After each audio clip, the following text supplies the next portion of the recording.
Dimanche 11 décembre, 10h. Aujourd'hui c'est sûr, la lumière vaincra les ténèbres. La couche de nuages est trop fine et s'effrite déjà, comme une dentelle sous le poids du temps. Ce ne sont pas quelques puits de lumière que nous aurons, ni une journée un peu plus claire, mais bien l'ensemble du voile qui maintenait le ciel sombre et le soleil prisonnier qui cède, laissant ce dernier abreuver la terre de puissants rayons. Mais avant l'éclatement de la lumière, la matinée reste sous le joug de ces derniers nuages, ce qui n'empêche pas les photos en vol de devenir de plus en plus nettes.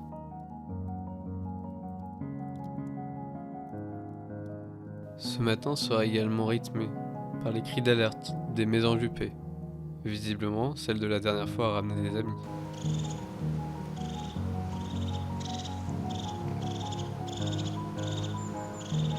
Et puis un florilège de photos colorées, rouge-gorge,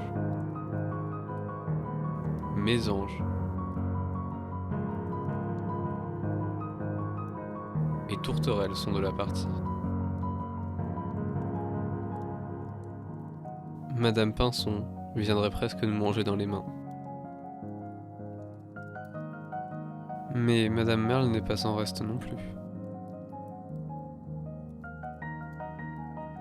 Une dernière photo de famille, de quelques colombidés, avant que, comme prévu, le soleil se montre fièrement. Le ciel était bleu, pareil à de l'eau, un temps idéal pour découvrir le site D, l'Havre de paix. Le site débute par une rivière, jonchée de platanes centenaires, qui s'écoule jusqu'à un miroir reflétant tout à l'horizon.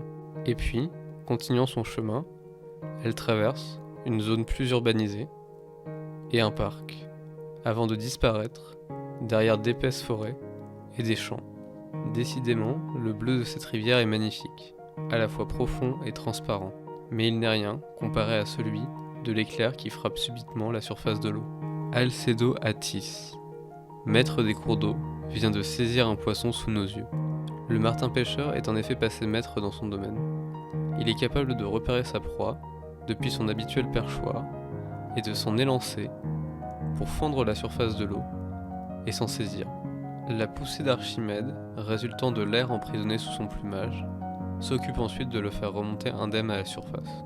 La proie capturée est ensuite avalée goulûment, dans le sens des écailles, la tête la première, ou offerte, dans l'autre sens, à sa bien-aimée en guise de cadeau nuptial, ou à ses petits pour les nourrir. Ces derniers sont d'ailleurs très organisés au départ, et effectuent un mouvement de rotation pour que chaque petit ait à manger. Ainsi, à chaque fois qu'un adulte rentre dans le terrier avec une prise, c'est un petit différent qui vient réclamer son dû. Cette étonnante rotation de nourrissage est appelée Noria, en référence à la machine hydraulique du même nom, composée d'une grande roue. Mais avec la croissance des petits, la Noria laisse vite place à plus de compétition. Pour abriter ces petits, le martin pêcheur creuse donc un terrier, composé d'un long couloir menant à la chambre, sur laquelle il tapisse des arêtes de poissons. En dehors de ces quelques ornementations, le martin pêcheur est très méticuleux.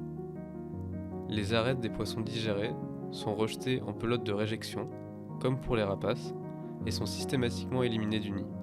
Pour ce qui est de son nom, le martin de martin pêcheur vient de martiner, un oiseau avec lequel il partage pour similitude la vitesse et les techniques de vol, ce nom lui ayant valu à tort d'être associé à Saint-Martin. Le nom latin est quant à lui un peu plus exact. Alcedo veut dire oiseau pêcheur en latin et en grec, et Attis est une référence à plusieurs légendes grecques dans lesquelles des jeunes femmes sont transformées en de gracieux oiseaux, notamment Philomena, changée en rossignol, Procné, changée en hirondelle. La couleur du bec permet de différencier mâle et femelle. Il est tout noir chez le mâle et avec le bas orangé chez la femelle, car ce qui marque chez le martin pêcheur, ce sont ses couleurs, bleu et orangé, que l'on ne retrouve chez quasiment aucun autre oiseau. C'est en quelque sorte sa signature à lui. Bien d'autres oiseaux se sont montrés au site D.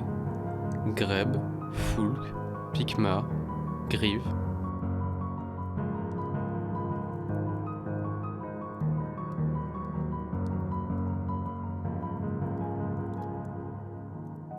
Mais ils seront pour une prochaine fois, car il est déjà l'heure de rentrer au chaud et de se dire à demain.